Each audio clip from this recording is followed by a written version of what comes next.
Bonjour et bienvenue sur les chroniques de Lagakure. Aujourd'hui, un sujet un peu spécial, comment désamorcer une situation conflictuelle. Je suis tombé sur un article aujourd'hui sur les incivilités quotidiennes dans le cadre du travail, dans le cadre de notre vie familiale et personnelle, ou simplement dans la rue, dans le métro, etc. etc. J'ai trouvé ça tellement intéressant que j'ai voulu travailler un petit peu ce sujet-là, qui est en lien avec beaucoup d'autres sujets des chroniques de Lagakure. Voilà. Comment désamorcer une situation conflictuelle ? Dans notre vie quotidienne, on fait face à pas mal d'incivilités, pas mal de grossièreté, à des petites vexations qui nous agressent et qui vient titiller notre estime de nous-mêmes, l'estime de soi. Alors souvent, quand c'est comme ça, on est pris au dépourvu et on ne sait pas comment réagir. Alors on adopte deux attitudes qui nous caractérisent, qui sont soit nous taire, baisser la tête, se recroqueviller sur soi et puis regarder par terre, ou alors face à une agression, on surenchérit. On surenchérit bien sûr avec un résultat qui est que la situation s'empire. En tout cas, il n'y a pas besoin de se montrer agressif pour désamorcer un conflit et c'est ça que je voulais aborder avec vous. On avait parlé il y a quelque temps sur les chroniques de Lagakure d'un sujet qui était sur l'écoute active. D'ailleurs, je vous rappelle qu'il y a une formation sur Agakure, sur le site internet, sur l'écoute active, qui est un formidable outil qui sert à beaucoup de choses et qui sert aussi à désamorcer des conflits. Chaque jour, dans un environnement qui est de plus en plus difficile, on fait face à l'agressivité. C'est notre quotidien presque, en tout cas pour ceux qui vont travailler dans les transports, si vous prenez votre voiture, quand vous rentrez, quand vous allez au bureau, etc. Mais on peut aussi gérer l'agressivité avec calme. Et quand on le fait, je veux dire, le gérer avec du recul, c'est une compétence qui est vraiment très très précieuse, simplement parce que vous évitez le conflit, simplement aussi parce que vous donnez le sentiment de gérer la situation, et puis aussi parce que vous ne trimballez pas avec vous toute la journée, ou des fois toute la soirée, un malaise ou quelque chose. On a vu que déjà dans ces podcasts que vous vous sentez agressé, vous vous mettez en colère, 5 minutes de colère, vous allez trimballer les effets sur votre corps pendant 5 heures. Donc vous vous mettez en colère avant de partir du boulot et vous le trimballez toute la soirée chez vous avec votre femme ou votre mari. Donc être plus à l'aise, plus efficace, moins stressé, ça permet de faire la différence vraiment et de gagner en sérénité. Il faut juste savoir comment est-ce qu'il faut faire.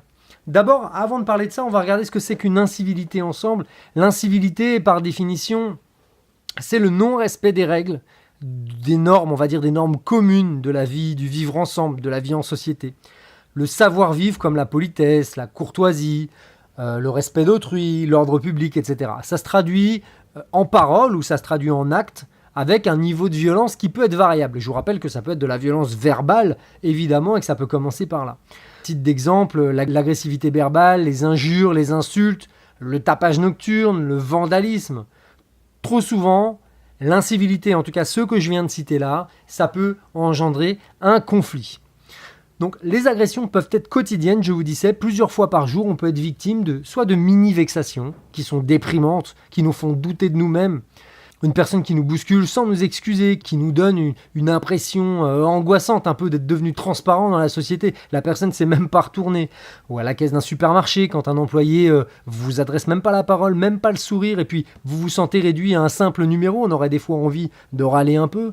Ça peut être aussi, je sais pas moi, au bureau, quand vos supérieurs, vos chefs, ils se soucient plus de la productivité, de votre taux de rendement, etc., que de votre santé, même si vous étiez malade la veille. On peut se sentir presque rabaissé par rapport à ça, ne pas exister aux yeux des gens. Et puis à la maison, ça peut être votre conjointe ou votre conjoint qui vous reproche une broutille et puis qui n'imagine même pas une seconde que vous puissiez être fatigué. C'est aussi, je reprends un dernier exemple, mais c'est aussi dans une file d'attente, une personne qui essaye de passer devant vous, qui vous double pour aller à la caisse, etc. Pour le psychologue Jean-Claude Lyodet, qui est l'auteur du Bonheur d'être fragile, qui est un bouquin qui était sorti chez Albin Michel, toutes ces petites agressions-là, qui sont presque anodines des fois, ces comportements qui sont égoïstes, qui sont incivils bien sûr, qui mettent à mal votre estime de vous-même, sont une grande partie ou en grande partie la conséquence d'une conception résolument individualiste de la liberté, consistant à refuser tout repère extérieur pour faire tout ce que l'on veut, quand l'on veut, sans tenir compte d'autrui. Je ne vous parle même pas des réseaux sociaux et de l'attitude qu'ont certaines personnes à être agressif mais complet sur les réseaux sociaux en commentaire, sur Facebook par exemple, où vous regardez le site d'un journal, le site internet comme Le Monde, Le Parisien, etc. Vous regardez les commentaires en dessous. Et je pense qu'on aurait peine à croire des fois en lisant les commentaires que les gens, on pourrait les connaître par exemple, et que ça peut être votre voisin de bureau, votre voisin tout court, votre femme, mais qui se transforme sur internet en espèce d'un concentré agressif qu'on ne reconnaîtrait pas et qu'on n'imaginerait pas chez les autres. Comment faire en tout cas pour lutter face à une attitude agressive ? Pour faire face à cette attitude-là, il s'agit tout d'abord de ne pas se laisser envahir par l'agressivité de l'autre. Ça, c'est hyper important. On l'a déjà vu dans beaucoup de choses du développement personnel sur cette chaîne. Le but, c'est de comprendre que l'on est agressé pour pas réagir à chaud. C'est d'en avoir pris conscience. Donc, il pourrait y avoir, comme je dis tout le temps, une petite lumière qui s'allume. On vous agresse, bim, la petite lumière s'allume. C'est une prise de conscience. Ça vous permet là de dire, ok, on est en train de m'agresser. Je prends du recul. Je sais ce qu'il faut que je fasse. Ça va faciliter la gestion de mes émotions. Ça va éviter que je réagisse à chaud et c'est ce qu'on ne veut pas. Derrière chaque attitude d'agressivité, ce qu'il faut comprendre, derrière chaque tension, chaque irruption verbale, des fois, se cache un ou plusieurs besoins non exprimés, non reconnus de la personne.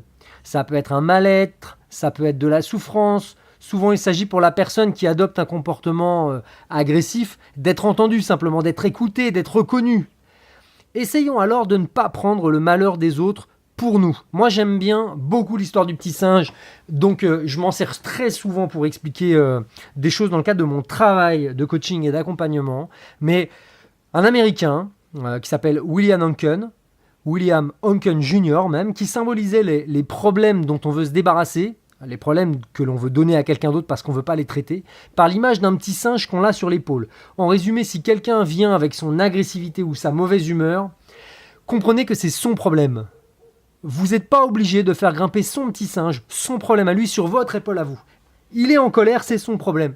Ce n'est pas une raison pour tomber dans le piège, j'ai envie de dire, la facilité de se mettre en colère. C'est hyper dur comme concept. Une fois que vous le maîtrisez, c'est hyper agréable.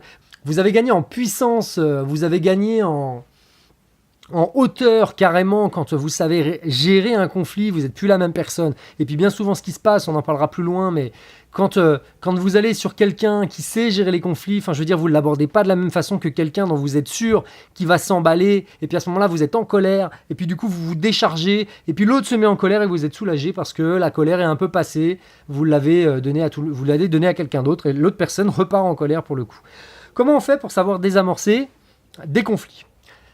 Alors, il est important de bien connaître le bon moment. En effet, un conflit, ça peut être désamorcé sur le moment ou plus tard. Il vaut mieux des fois botter en touche que de tomber dans une spirale qui est la spirale de la surenchère, quoi.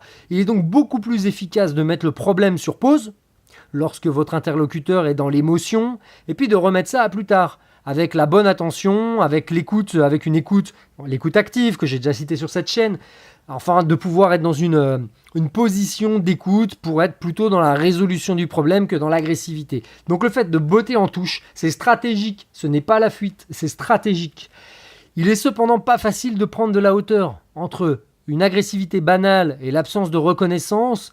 Il y a une tentation d'exploser qui se fait parfois ressentir, d'autant plus que nous nous sentons des fois honteux. Ça, c'est vachement important. On peut se sentir des fois honteux de nous laisser faire, ou à l'inverse, de nous énerver d'une façon disproportionnée, de pas agir comme on voudrait, en fait, c'est ça. Et c'est justement ce sentiment-là qui fait que vous avez le droit, qui vous pousse à penser que vous avez le droit de progresser aussi. Certains croient qu'ils seront davantage entendus en faisant régner la terreur, en inspirant la crainte. Mais ça, c'est un mauvais calcul. Parce que l'autre va se plier peut-être à votre désir, va se plier peut-être à une hiérarchie obligatoire, il vous obéira peut-être. Mais il ne vous respectera pas forcément pour autant. Les petits chefs, les tyrans domestiques dans votre couple, qui compensent l'absence d'arguments pertinents par des hurlements, des vociférations et des insultes, ceux-là, ils ne seront jamais respectés. Il n'y a que les bons leaders qui savent donner aux autres le désir de les suivre. J'ai fait d'ailleurs une chronique sur le leader moderne avec ce concept-là. Alors quels sont les pièges à éviter ? C'est essentiel de travailler sur ses émotions, de comprendre comment elles fonctionnent, pour pouvoir les canaliser de façon à ce que ce ne soit pas elles qui décident pour nous. Et puis que ce ne soit pas des émotions qui fassent que l'on déborde. Il s'agit non seulement d'être conscient de ses propres émotions, mais aussi de garder son propre degré d'agressivité et de violence. Une part de ce qui va se passer entre l'autre, elle est conditionnée par la réaction de vous-même. L'autre, c'est qu'un stimulus extérieur de quelque chose qui est à l'intérieur de soi. Donc nos réactions, lorsque nous nous sentons comme ça piqués au vif, elles peuvent être complètement inappropriées. Et alors, il est fréquent, vous allez vous reconnaître là-dedans, il est fréquent qu'on réagisse de deux façons. Soit on va se retenir, on va refouler ses émotions en quelque sorte. On va se mettre comme ça dans cette fausse protection. C'est-à-dire que à un moment donné, on va prendre sur nous. Il y a des gens qui disent oui, je prends sur moi.